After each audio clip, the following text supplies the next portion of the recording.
మాకు ఈ అద్భుతాన్ని అందించిన అల్లు అరవింద్ గారిని ఇప్పుడు మాట్లాడవలసిందిగా రిక్వెస్ట్ చేస్తున్నాం. అందరికీ నమస్కారం.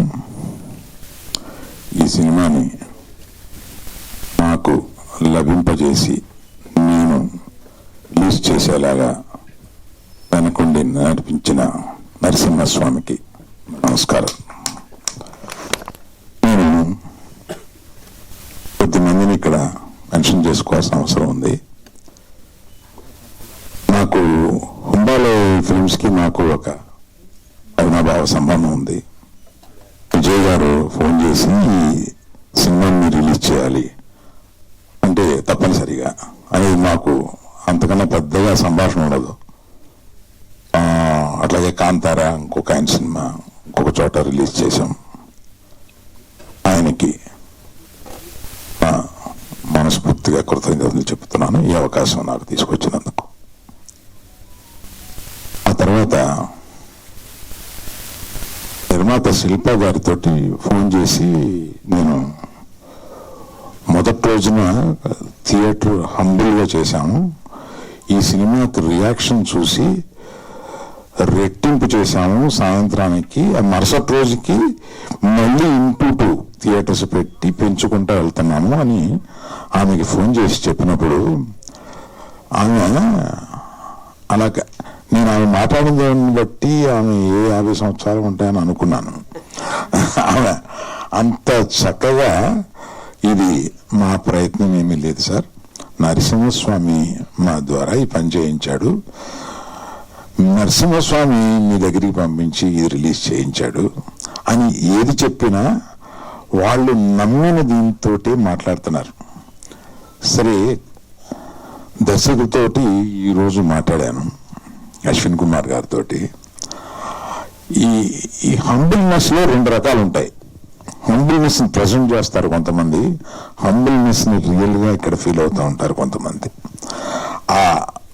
ఆ హ్యూమిలిటీని హంబుల్నెస్ని రియల్గా అశ్విని దగ్గర నేను చూశాను.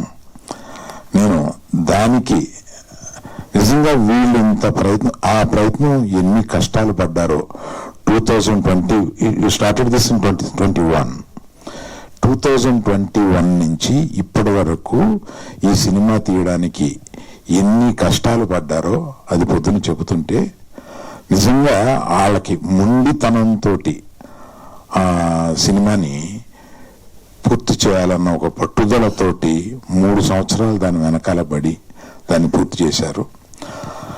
అలాగా అంత పట్టుదలతో పూర్తి చేసినందుకు ఇవాళ నరసింహస్వామి ఆయన భార్యకి ఇంతటి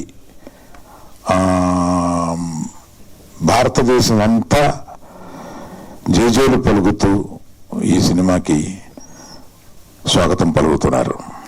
ప్రతిరోజు రోజుకి పెరుగుతూనే ఉన్నారు. మొన్న ఏఎంబిలో 200 మంది స్వాములు వచ్చి ఈ సినిమా చూసి వెళ్తున్నారు. అందులో కొన్ని సంవత్సరాలు అయిపోయింది నేను థియేటర్కి వచ్చి అని చెప్తున్నారు వాళ్ళు. ఈ స్వాములు థియేటర్కి వచ్చి చూడడం ఏంటి నాకు తెలీదు.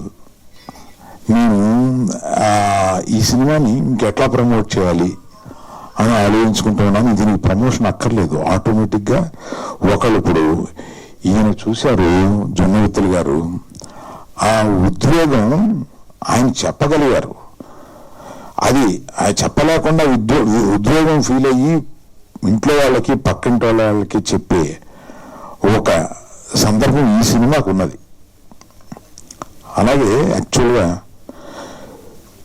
తనికెళ్ళ భరణి గారికి జొన్నవిత్తులు గారికి నేను ఒక రకంగా కృతజ్ఞత ఎలా చెప్పాలంటే, మా గీతా ఫిల్మ్ డిస్ట్రిబ్యూటర్స్లో అడిగారు, ఏమంటే ఇది నెక్స్ట్ మన నిర్మాత దర్శకులు వస్తున్నారు కదా, అప్పుడు మనం చీఫ్ గెస్ట్లుగా ఎవరిని పిలిస్తే బాగుంటుంది అని అంటే, నేను తడుముకోకుండా మనం పిలిస్తే పెద్ద పెద్దవాళ్ళు వస్తారు కానీ ఈ సినిమాకి పిలవాల్సింది భరణి గారిని జొన్నవిత్తులు గారిని పిలవాలి, నేనే వాళ్ళకి ఫోన్ చేసి రమ్మని చెప్తాను అని ఇమీడియట్గా వాళ్ళకి ఫోన్ చేస్తే, ఈ సినిమా గురించి ఆల్రెడీ విన్నామండి, అబ్బో గొప్ప సినిమా అంట కదా అంటే, ఇవాళ సాయంత్రం మీరు వీలు పెట్టి కుటుంబంతో సహా మీరు వెళ్ళి ఈ సినిమా చూడండి అని తిరుపతిలో వారికి ఏర్పాటు చేస్తే వాళ్ళు చూసి ముగ్ధులై ఇప్పుడు చెబుతున్నా, ఇది చూస్తే ఇటువంటి సినిమాని చేయడం మహద్భాగ్యంగా ఫీల్ అవుతున్నాను. ఈ నరసింహస్వామి ఈ సనాతన ధర్మాన్ని నమ్మిన, ఇక్కడ ఉన్న వాళ్ళంతా ఈ సనాతన ధర్మాన్ని నమ్మిన వాళ్ళు. మీకు ఇంకొక విషయం పవన్ కళ్యాణ్ గురించి చెప్పాలి. సనాతన ధర్మం నాకు తెలిసిన వాళ్ళల్లో కానీ, అంటే నాకు సన్నిహితులైన వాళ్ళలో కానీ, మా కుటుంబంలో కానీ సనాతన ధర్మం గురించి పవన్ కళ్యాణ్కి తెలిసినంత వేరెవరికీ తెలియదు. అతను పవన్ కళ్యాణ్ గారు సనాతన ధర్మం గురించి మాట్లాడితే మనం ముగ్ధులం అవుతాం. తప్పనిసరిగా వారు ఈ సినిమా చూడాలని, ఈ సినిమా గురించి మాట్లాడాలని కోరుకుంటున్నాను.